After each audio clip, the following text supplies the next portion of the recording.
고마우신 하나님, 은혜를 감사합니다. 오늘 금요일 저녁에 주님 앞에 다시 한번 나아오며 저희의 삶이 정말 하나님이 가장 기뻐하시는 바로 그 삶을 하나님 저희가 살 수 있도록 주의 지혜와 용기와 또 주의 능력과 또 주의 선하심과 인도해 주심을 다시 한번 간절히 소망하며 빕니다. 하나님, 오늘 이 밤에 말씀을 통하여 위로하여 주시고 사랑하는 믿음의 지체들을 통하여 다시 한번 도전받고 서로서로 위로하며 동일하게 주님 뒤따라가는 그 길을 함께 가는 믿음의 공동체로 서로 손 붙들고 같은 방향을 향하여서 서로서로 의지가 되며 끝까지 선한 싸움 싸워내는 우리 공동체 되게 하여 주옵소서. 지난 한 주간도 하나님 은혜 주셔서 저희를 인도해 주셨고 또 도와주셨고 또 피할 길 주셨고 또 귀한 만남들도 허락하여 주시고 또 순간순간 성령 하나님을 통하여서 또 말씀들이 저희 심령 속에 다시 한번 되새겨지며 그 말씀을 다시 한번 더 붙들 수 있도록 성령께서 저희에게 재촉해 주셔서 감사합니다. 오늘 이 밤에 하나님 거룩한 성령의 검인 하나님의 말씀을 주어 저희의 심령 가운데 붙들기를 소망하오니 저희의 심령을 열어 주옵소서. 귀가 열리게 하시고 저희의 마음 가운데 순종하는 영으로 끝까지 그 말씀 붙들고 전진해 나가는 이 시대에 거룩한 하나님의 군병들 되게 하여 주옵소서. 예수님의 이름으로 감사하며 간절히 기도합니다. 아멘. 우리 영광받기 합당하신 하나님 앞에 감사의 박수로 나가십시다. 우리 자리 좀 이동하셔서 우리 사랑하는 믿음의 지체들 좀 만나셔서 손도 좀 잡아주시고 한 주 동안 어떻게 잘 지내셨는지 우리 함께 믿음의 또 길을 가는 동지들 아닙니까? 그죠? 또 한 믿음의 식구고 또 정말 우리가 어려운 가운데 있을 때에 서로가 의지가 되고 또 정말 서로에게 중보 기도까지 부탁을 해야 되는 아주 중요한 믿음의 우리의 동지죠. 그렇습니다. 사랑하는 믿음의 지체 그리스도의 몸을 함께 이루고 있는 귀한 한 부분입니다. 어떻게 지내셨는지 손 좀 꼭 잡아주시고 축복해 주시고 또 용기를 북돋아 주시고 다시 한번 으쌰으쌰하는 그런 시간이 되었으면 좋겠습니다. 축복합니다. 할렐루야, 할렐루야.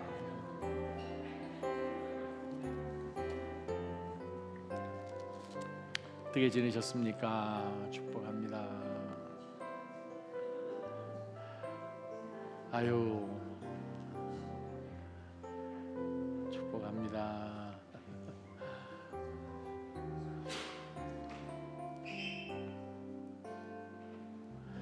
그쪽 편이 좀 에어컨 때문에 쌀쌀하지 않나요? 괜찮습니까? 좀 한쪽을 끌까요? 그게 좋을 것 같죠? 네, 한쪽 면만 좀 꺼주시면 이쪽은 놔두시고. 어떻게 지내셨습니까? 또 기도 가운데 제가 델러웨어 잘 다녀왔습니다. 뭐 가까운 거리는 아닌데 그래도 한 4시간 반 정도 내려가서 이제 뉴저지에 있는 목사님 또 픽업해서 이제 목사님이 또 2시간 또 운전하고 해서 델러웨어 가서 이제 사흘 동안 3박 4일 동안 아주 참 재미난 그런 세미나들 또 AI와 또 목회와 또 성도의 삶 가운데 정말 우리가 어떻게 정말 앞으로 다가올 이 시대를 정말 성경적인 그러한 가치관을 갖고 살 것이냐 하는 그러한 참 귀한 도전이 되는 그러한 말씀으로 저희가 시간 보냈고 또 임만샘 목사님하고 아주 잘 또 이 안면을 또 이렇게 트고 스코틀랜드에서 더햄에서 그 학위를 받으신 또 귀한 목사님이 또 잠깐 들려서 로마서를 이제 1장부터 8장까지 이제 서로 강의하면서 서로 질문하고 하는 그러한 귀한 세미나의 또 시간도 우리가 갖고 참 그러한 이 좋은 그러한 이 목회적인 목회 대학원이라 해가지고 1년에 한 번씩 하는 그것을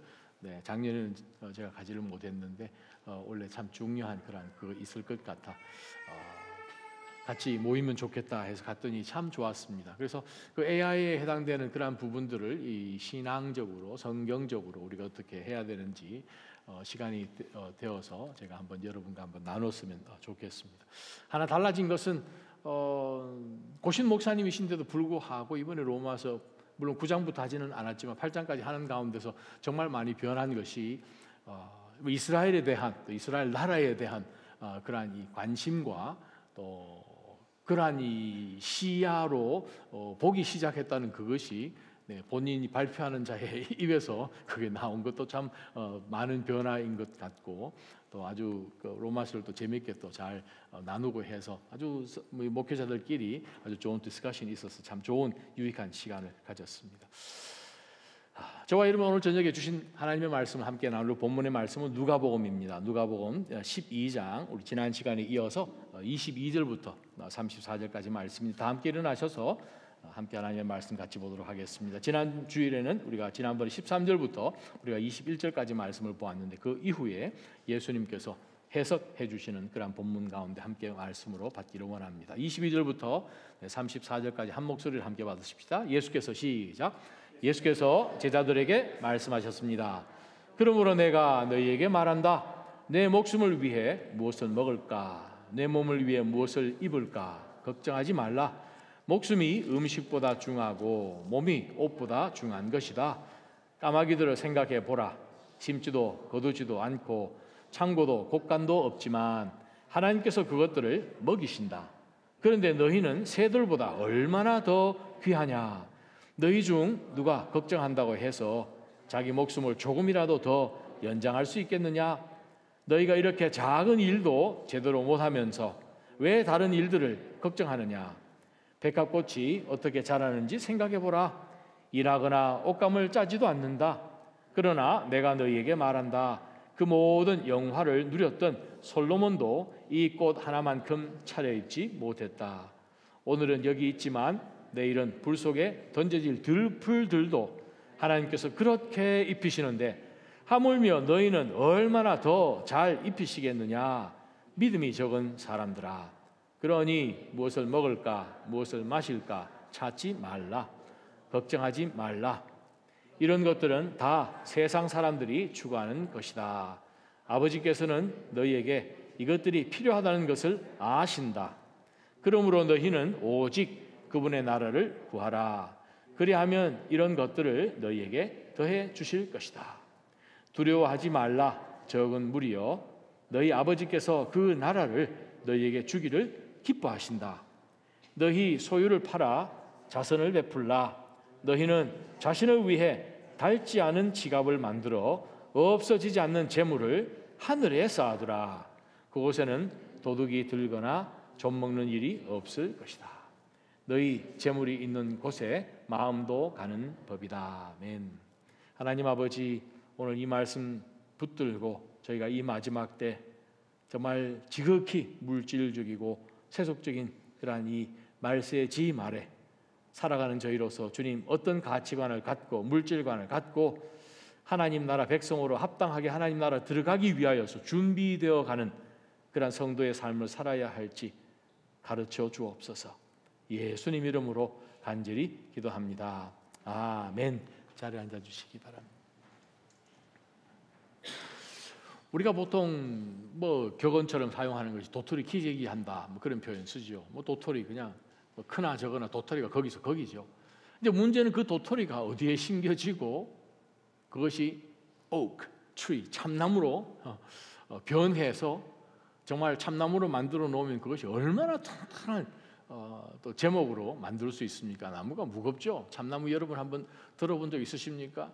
요즘은 그렇게 만들지는 않은 것 같은데 불과 한 50년 전만 하더라도 미국의 코럴선이라 해가지고 참나무를 자르는데 어떤 특별한 각도로 해가지고 아주 그 재질을 드러내지요. 보통 우리가 타이거 오크이라고 부르기도 하는데 바로 그러한 것처럼 정말 우리가 신앙생활 해 나간다고 이야기는 하는데 문제는 우리가 살아가는 가운데서 너무 도토리 키를 재는 것처럼 그냥 주변만 바라보고 살기가 참 쉽다는 거예요. 왜? 다들 그렇게 살아가니까. 기껏 생각한다는 것이 내일, 모레, 한 달 후, 1년 후 이런 정도만 생각을 하면서 그냥 우리가 살고 있는 주변 사람들이 어떻게 살아가는지, 어떤 경쟁과 무엇을 그들이 추구하면서 사는지 옆으로 돌아보고 내 자신을 거기에 맞추어 보고 비교하는 데는 분주한데 정말 나를 향하여 하나님께서 보시는 하나님과의 관계 속에서 나오는 하나님의 관점에서 내려다볼 수 있는 그러한 지혜를 구하면서 아버지께서 내가 지금 이 땅 가운데 하나님이 주신 이 인생 가운데 살아가면서 어떠한 모습으로 하나님이 아버지께서 가장 원하시는지 거기에는 크게 관심이 없어 보인다는 거예요. 그리스도인이 되어서 하나님 나라 가서 우리가 하나님의 나라를 유업으로 얻는 그것은 너무나 감사하고 기쁜데, 그 기쁨보다는 이 땅 가운데 살면서 무엇을 누리며 사람들 앞에서 인정도 받고 사람들이 볼 때 오, 저 사람 와 라고 생각되는 그러한 자리에 들어가기 위해서 그냥 주변만 벤치마킹 하면서 살아가는 듯한 모습이 분명히 달라야 할 우리 그리스도인의 모습인 것처럼 느껴질 때가 참 많다는 것입니다.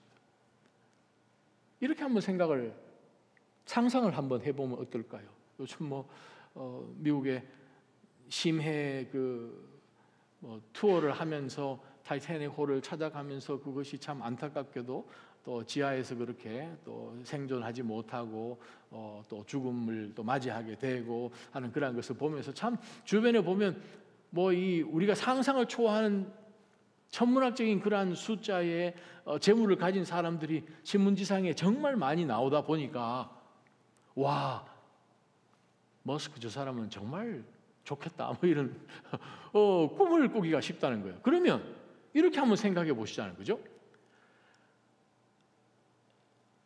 정말 하나님께서 이 땅 살아가는 가운데에서 우리가 도토리 키를 재는 것처럼 이 지구 땅에 살고 있는 사람들 가운데서 가장 잘 사는 우리 수평 수준에서 그 사람의 정도에 누릴 수 있는 것이 있으면 행복할까?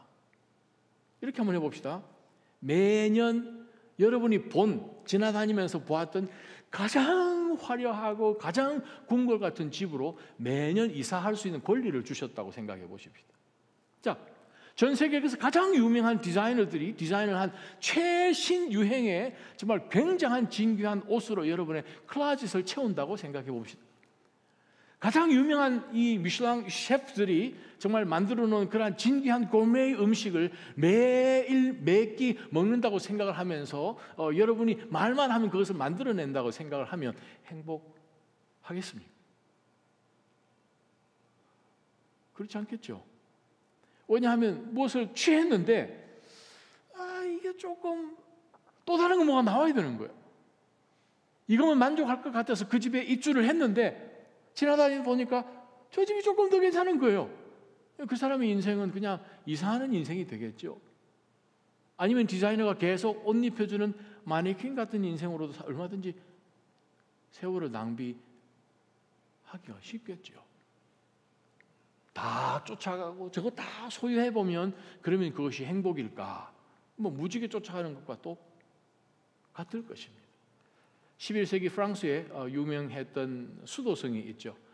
버나드 클레어부라는 그 유명한 그 수도승이 쓴 글 가운데서 이런 글이 있습니다. 진귀한 것들이 계속해서 제공되어도 정말 맞는 말이죠. 결국은 공허함이 남을 것입니다. 더 높고 더 좋은 것을 갈망하는 마음은 절대 만족시킬 수 없기 때문이지요. 결국 지금 내가 소유하고 있는 것을 혐오할 수밖에 없습니다. 내가 갖지 못한 그 무엇을 갈망하면서 불행해하고 있는 나 자신을 발견하게 될 것입니다. 이 땅과 하늘에 있는 모든 것이 다 실패할 때 결국 우리 인간은 만주의 주가 되시는 하나님을 찾지 않을 수가 없겠지요. 1000년 전에 쓰신 글입니다.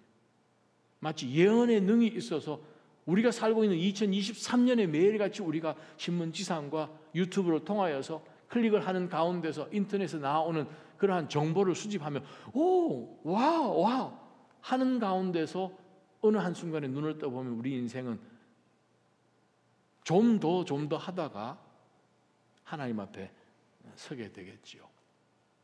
오늘 이 말씀을 예수님께서 우리에게 주시면서 던지시는 질문이 딱 한 가지죠. 너희들이 과연 얼마나 더 현명해지면 하나님부터 찾을래? 너희 믿음이 얼마나 진짜면 예수 그리스도만 가지고도 만족할래? 우리가 오늘 처음 불렀던 찬양이요. 난 예수로 살리. 하나님은 우리에게 예수를 주셨네. 예수님을 주셨어요. 우리 예수님 받았어요. 예수님 받아서 내가 예수님하고 맞바꿔진 것을 우리 인정하고 주님 따라가겠다 해서 크리스티안이 되었습니다. 그런데도 예수님 한 분 가지고 안 되는 거예요. 하나님이 우리 가운데 주실 수 있는 최고의 선물, 아들 예수 그리스도 우리에게 주셨어요. 그분 한 분만 가지고도 얼마든지 많이 all in all이라고 고백할 수 있는 그분을 우리에게 주셨는데, 우리 그리스도인들은 정작 예수 그리스도는 옆에 차고 있으면서 똑같이 세상 사람들처럼 그냥, 우리가 오늘 지난주일 본문 보았던 것처럼 한 젊은 사람이 와서 예수님, 제 형님에게 제발 얘기 좀 해줘서 유산 받은 거 좀 나누게 좀 해주십시오. 예수님이 그 말씀 듣고 난 다음에 아유, 이 친구가 형님한테 자기가 받아야 될 몫을 못 받았네, 아유, 이 참 형이 나쁘구나, 그런 생각 물론 가지실 수도 있지만 예수님은 하나님 아니십니까? 그 사람 마음 가운데 무엇이 있는지를 아시는 하나님이시지 않습니까? 그래서 그 젊은 청년에게 예수님께서 하신 말씀이, 너는 나를 재판관으로 유산 나눠주는 사람으로 생각하느냐? 그러면서 오늘 본문이 사실 지난 설교로 시작된 것을 여러분 잘 알고 계십니다. 예수님 무슨 얘기 하셨습니까? 한 부자 이야기 하셨죠. 어리석은 부자 이야기 하셨죠. 그 사람이 왜 어리석습니까? 계획하고 아무리 봐도 올해 수확할 것을 생각하니 도저히 쌓을 것이 없으니 시간 계산해서 건축 시일이 얼마나 걸릴지 계산해서 수확되기 전에 지금 곡간을 더 크게 만드는, 그 계획 있는 것이고 상식적인 사람이죠. 지극히 이성을 가진 농부죠. 얼마나 그 사람이 제때에 잘 씨앗을 뿌리고 해서 수확이 계속해서 예상하는 것보다도 더 크게 열릴 만큼 그런 계획을 갖고 부지런히 일을 했겠습니까? 모든 사람이 칭찬할 만한데 하나님께서 보시는 것은 한 가지죠. 너는 왜 수평적으로만 사냐? 사랑하는 나자님 성도 여러분, 수평적인 것에서 벗어나서 우리가 하나님 앞에서 하나님이 내 삶 가운데 가장 원하시는 것이 무엇인지를 그것을 붙들고 사는 그리스도인들로 살아가시기를 주님의 이름으로 축원합니다. 바로 그 하나 때문이죠. 예수님께서 바로 그 사람을 성공한 사람이라고 말씀하지 아니하시고 어리석은 사람이라고, foolish한 거죠. 왜냐하면 위로 좀 보고 살지.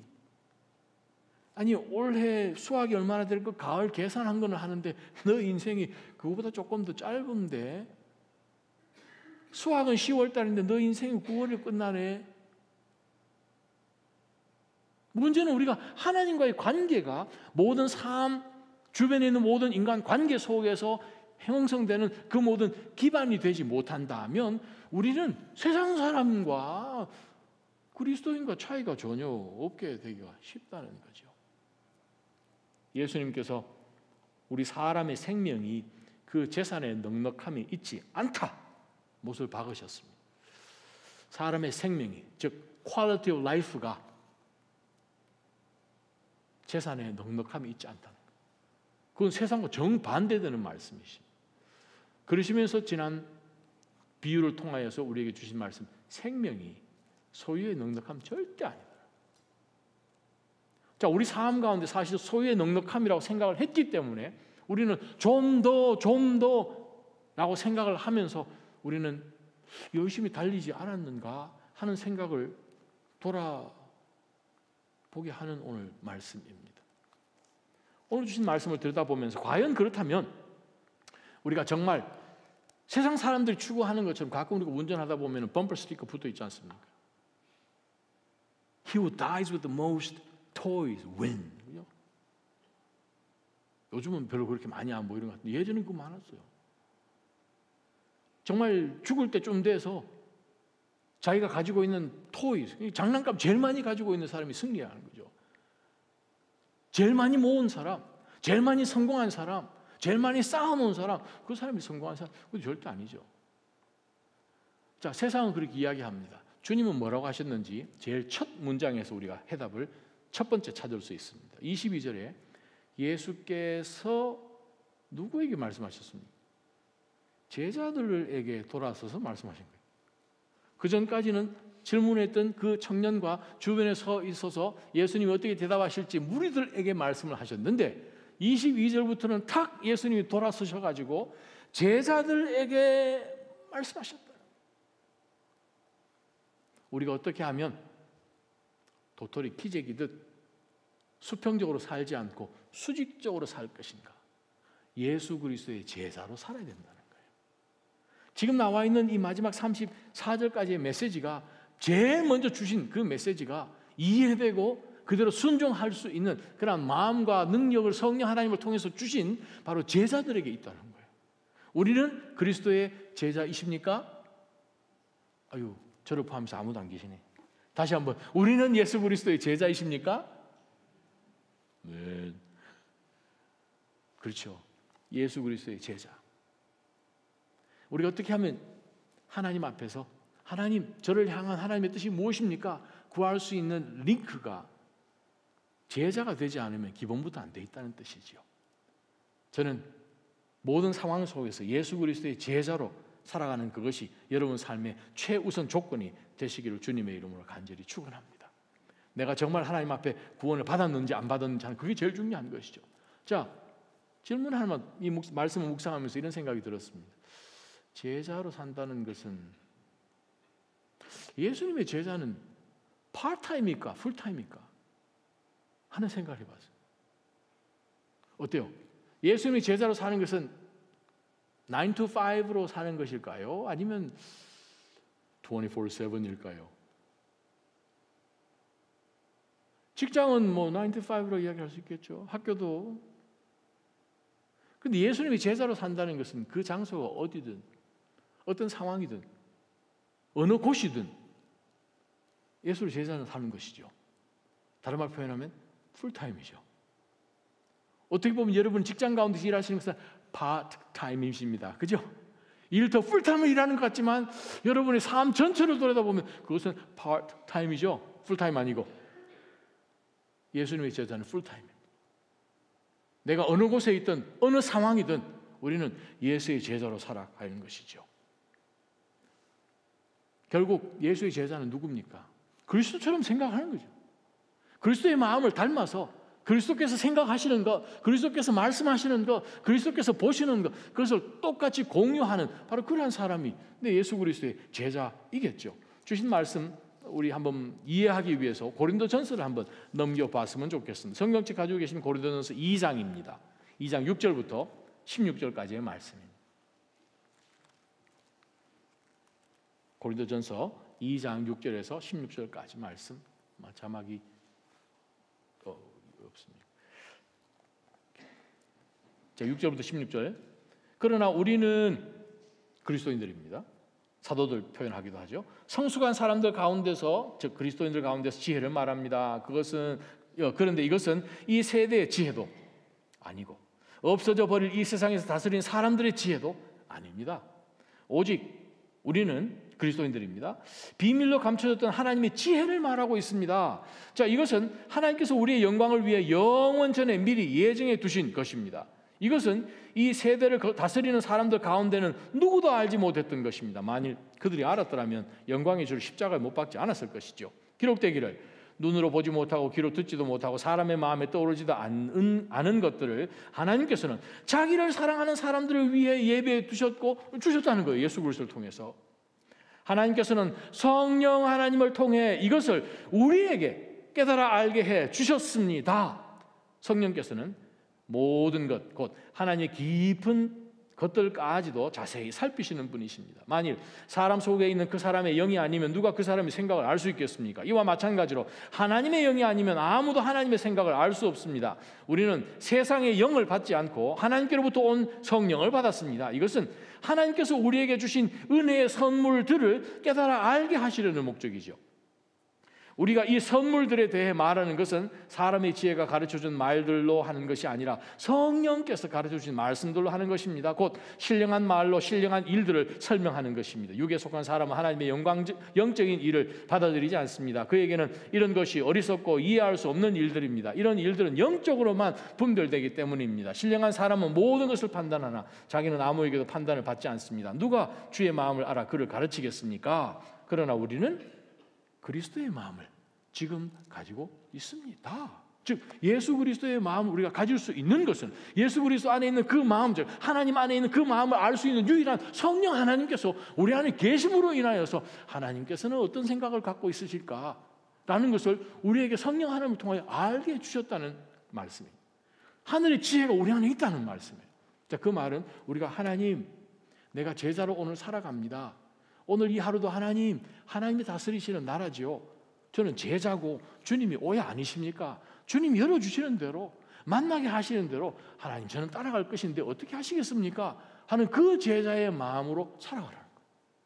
내가 주인이 되어서 내 인생 어떻게 하고 고관을 얼마나 짓고 하는 그러한 것 말고 나를 향한 하나님의 뜻이 무엇입니까? 그것을 깨닫는 바로 그 제자로 살라고 예수님께서는 제자들에게 말씀하셨습니다. 두 번째 말씀입니다. 12절 하반절부터 32절까지 나오는 말씀입니다. 자, 이 말씀 보게 되면 내 목숨을 위해 무엇을 먹을까? 내 몸을 위해 무엇을 입을까? 걱정하지 말라. 왜냐하면 내 목숨이 내 게 아니고 내 몸이 내 것이 아니죠. 주님의 것이죠. 제자로 산다는 얘기는 내 인생이 아니라는 거죠. 내 인생에 대한 나의 authority가 없다는 거죠. 나에게. 이것이 내 몸이기 때문에 내가 가꿔야 되는 것이 아니라 주님의 몸이기 때문에 내가 얼마나 거룩하게 가꿔야 되는가, 그것이 지금 초점이 돼야 된다는 것이죠. 겉으로 무엇을 입는 것으로 인하여 진귀하게 입는 그것에는 포커스를 두는데 속 사람을 강건케 하는 데 있어서는 우리가 그만큼 애를 쓰지 않는 것을 예수님이 말씀하시네요. 그러면 사실 말씀이 목숨이 음식보다 중요하지 않냐, 몸이 옷보다 중요하지 않냐, 왜 너는 몸은 안 보냐, 목숨은 안 보냐, 왜 위를 안 보냐, 이 말씀이죠. 그러면서 예수님께서 말씀하시기를 까마귀들을 생각해 보아라. 심지도 거두지도 않고 창고도 곳간도 없다. 근데 하나님께서 다 먹이신다. 자, 너는 새들보다 더 귀하냐 안 귀하냐 답하라는 거죠. 얼마나 귀했으면 하나님께서 독생자 예수 그리스도를 주실 만큼 우리를 귀하게 생각하시고 주님을 주셔서 바꿀 만큼 우리가 그렇게 값어치 있는 인생으로 하나님께서 생각하고 계십니까? 25절 너희 중 누가 걱정한다고 해서, 자, 우리 가운데 걱정 없는 사람 누가 있습니까? 그런데 우리를 하여금 걱정하는 방법을 예수님께서 오늘 가르쳐 주시는 것입니다. 너희 중에 누가 걱정한다고 해서 자기 목숨을 조금이라도 더 연장할 수 있겠느냐? 아유, 못하지요. 목숨을 누가 연장합니까? 너희가 이렇게 작은 일도 제대로 못하면 우옵스. 예수님께서 말씀, 너희들 생명을 연장할 수 있냐?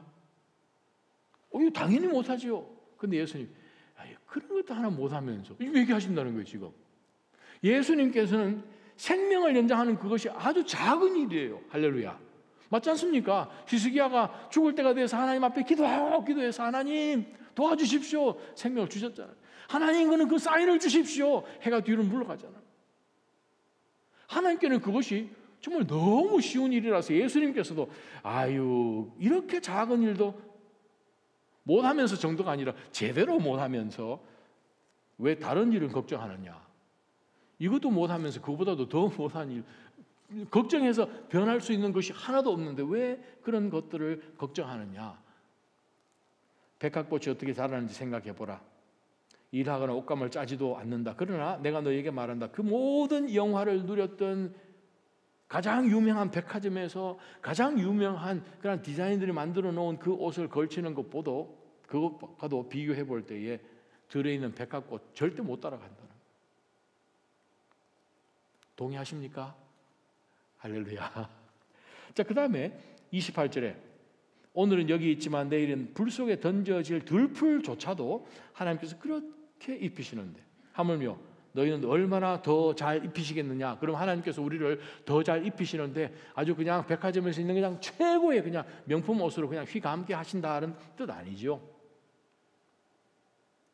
우리를 하여금 세상과 구별되어서 마치 이 땅 가운데 있어서 가장 큰 자라고 여겨지는 세례 요한이 입었던 옷을 입는다 할지라도 우리 속 사람이 강건케 되는 바로 그것을 예수님께서 말씀하시죠.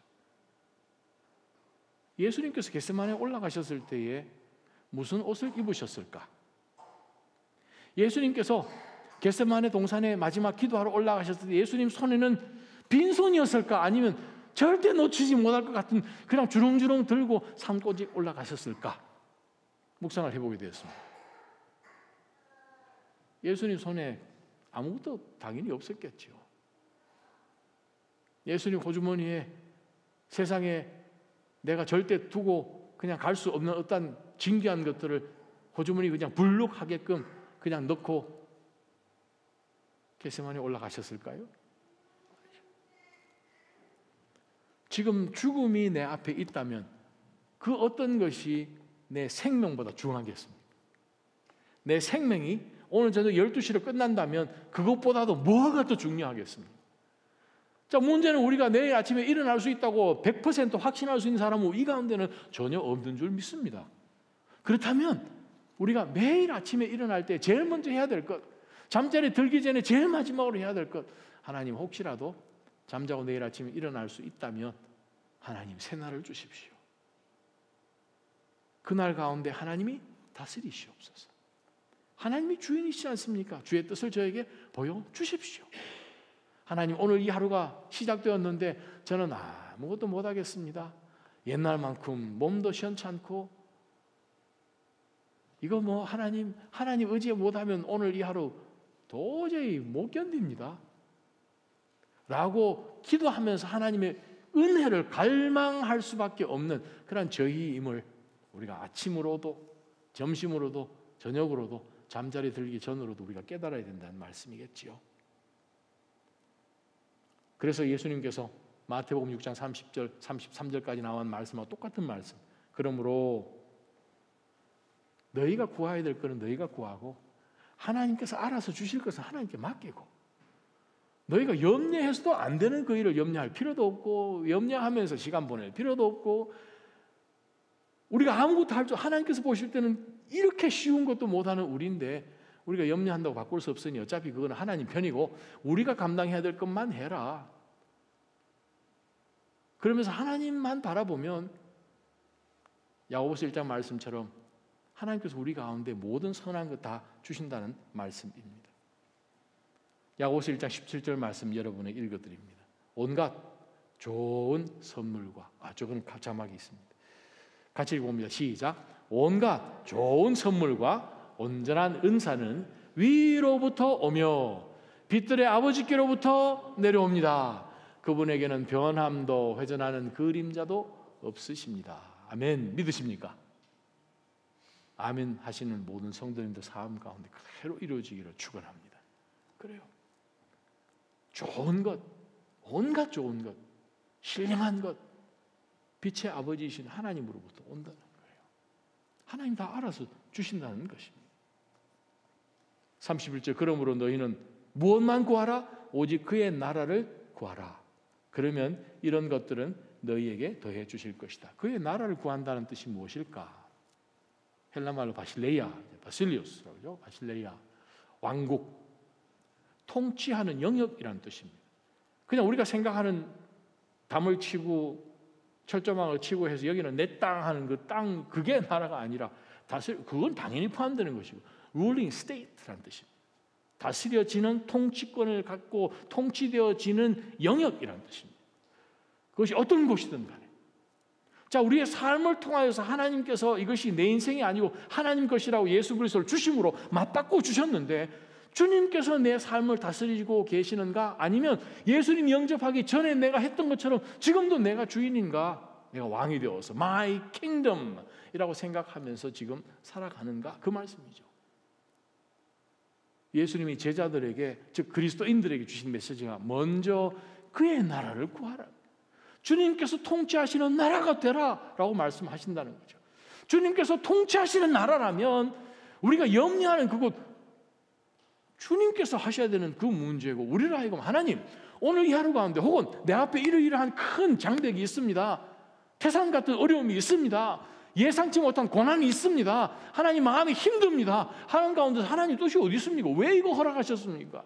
하는 가운데서 하나님 앞에 붙들고 기도하는 가운데서 이 상황 속에서 하나님께서 무엇을 다스리시기를 원하고 무엇을 깨닫기를 원하고 무엇을 우리를 하여금 보기를 원하시는지를 그것만 간구하여서 내 삶 가운데 하나님 앞에 다 드리지 못한 내 영역에 온전한 하나님과 나라가 되게끔 결단 그것만 하라는 거죠.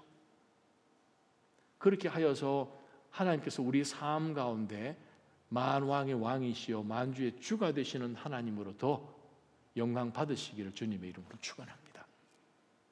이렇게 한번 해보면 어떨까요? 지금 이제 6월 말인데 24일 7월 한 달은 내가 그러면 한번 미친 척하고 한번 살아봐야 되겠다. 은행 잔고 안 보고 주식 그래프 안 보고 빌 날라오는 것 안 보고 그냥 세상 사람 수준으로 생각하는 그런 모든 염려, 얼마나 우리가 불안에 떨면 잠자면서도 핸드폰을 안 놓지 않습니까? 예전에 어떻게 살았는지 모르겠어요. 그죠? 핸드폰 없을 때는 되게 바쁜 척 같잖아요. 우리 그거 다 내려놓고 나는 내 삶 가운데 하나님이 어떻게 하실지 정말 궁금합니다. 하나님. 내 한 달만 하나님하고 한번 씨름 한번 해보겠습니다. 매일 일어나서 하나님, 좀 염려가 많았는데 이번 한 달 동안 생각해보면 좀 재미는 있을 것 같습니다. 그냥 미친 척하고 살아가야 되니까 기도하면서 하나님 오늘 이 하루 어떻게 될지 모르겠지만 알아서 한번 해보십시오. 저는 그냥 전혀 모르겠고 그냥 제가 해야 되는 것만, 즉 하나님의 이 상황 속에서 하나님의 영광만 드러나고 이 상황 속에서 그리스도의 이름이 높임을 받고 그것만 포커스를 두고 한 달 한번 지나보고 7월 한 달 지났을 때에 하나님이 정말 진귀한 선한 빛의 아버지로부터 선물들을 내가 받으면 진짜 하나님이겠다 하는 그러한 생각을 한번 갖고 정말 이 양털 가지고 하나님 시험하는 모습으로 그렇게 하나님하고 한번 한 달 동안 스트로크를 한번 해보겠습니다. 한번 해보실랍니까? 아니면 계속 걱정하실래요? 예수님께서 말씀하십니다. 내한테 맡기라. 수고하고 무거운 짐진 자들아 다 내려놓고 내 짐 내가 다 짊어지고 가고 있으니까 나하고 같이 옆에 있기만 해도 멍에를 걸치기는 한 것 같은데 고대 근동 지방의 이 큰 어미소가 새끼소를 훈련시키려면 농부가 그냥 이 쟁이를 그냥 끌고 가는 그 무거운 이 멍에를 어미소에게만 해놓고 그냥 막대기 하나 해가지고 그냥 송아지는 그냥 걸어놓은 거잖아요. 송아지 무게는 0%고 어미 어깨 위에 100%가 가는데 송아지는 뭐 끌고 간다고 생각을 하겠지. 그렇게 훈련한다는 거예요. 그것을 너무나 잘 알고 있는 유대 사람들이 수고하고 무거운 짐진 자들 다 내게서 내 멍에를 지라, 내게로 배우라 라는 말씀을 생각해 볼 때 오, 그렇게 한번 맡겨보십시다.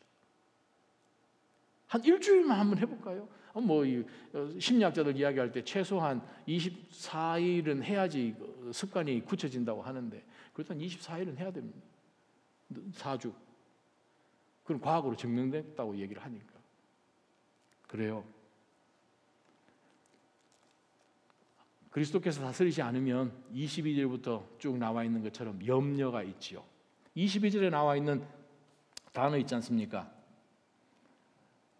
걱정하지 말라 돼 있죠. 걱정. 메림나오.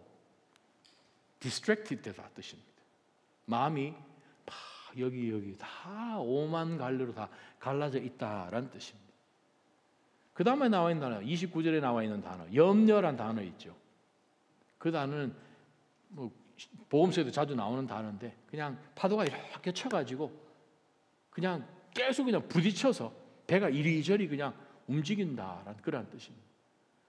우리는 세파에 그냥 여기저기 정신을 못 차리지 않습니까? 만약에 주님이 내 삶 가운데 진짜 주인이신 분이시라면 제자들이 그냥 놀라서 두려워했던 바로 그 배 안에 있다고 생각을 할 때 우리가 두려워할 일이 없겠죠. 온 우주에 만유보다 크신 분이 지금 주무시고 계신데 이 배에 무슨 일이 있겠습니까? 주께서 너무 사랑하셔서 우리 안에 들어오시고 너는 내 것이라 말씀하신 우리 인생 가운데 세상에 어떤 바람이 불어서 어떤 풍랑이 쳐서 우리가 침몰하겠습니까? 염려하지 마시기를 주님의 이름으로 축원합니다. 하나님이 우리 삶 가운데 온전한 다스리시는 하나님의 나라로 더욱더 변화되어 가는 우리의 인생이 되시기를 주님의 이름으로 축원합니다. 세 번째 말씀 보십시다. 마지막 말씀 33절 34절입니다. 너희 소유를 팔아 자선을 베풀라. 아유, 제자들이 가지고 있는 게 뭐가 있겠습니까? 너희 소유를 팔아 자선을 베풀라. 왜냐하면 우리 생명이 소유에 있지 않기 때문에. 왜냐하면 왜 우리가 소유를 하려고 막 하겠습니까? 불안하잖아요. 두렵잖아요. 그러니까 뭔가를 좀 풍족해야 그것이 내 인생의 시큐리티가 되겠다라고 생각을 하니 우리가 절대 못 나눠주지요. 자선요? 아유, 뭐 이거 못하죠. 그냥 무조건 움켜쥐려고 하지 않습니까? 근데 예수님은 소유를 팔아라. 왜냐하면 그건 자기 소유라고 늘 생각을 했는데 바로 소유를 팔아라.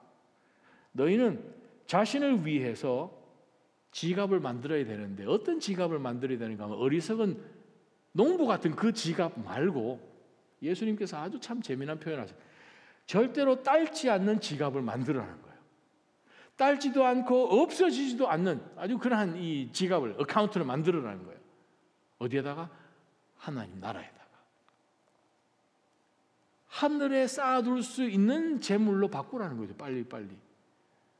자, 여러분, 이민을 만약에 한국에서 미국으로 오든지 미국에서 역이민을 간다든지 하게 되면 뭐 재산을 처분을 해서 그 나라에서 쓸 수 있는 화폐로 바꿔야지 가지. 그렇지 않으면 쓸 수가 없지 않습니까?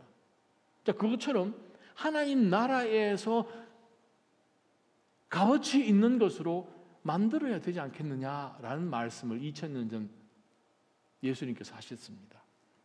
재물을 하늘에 쌓아두라. 그곳에는 도둑이나 뭐 좀먹는 일 없다는 거예요.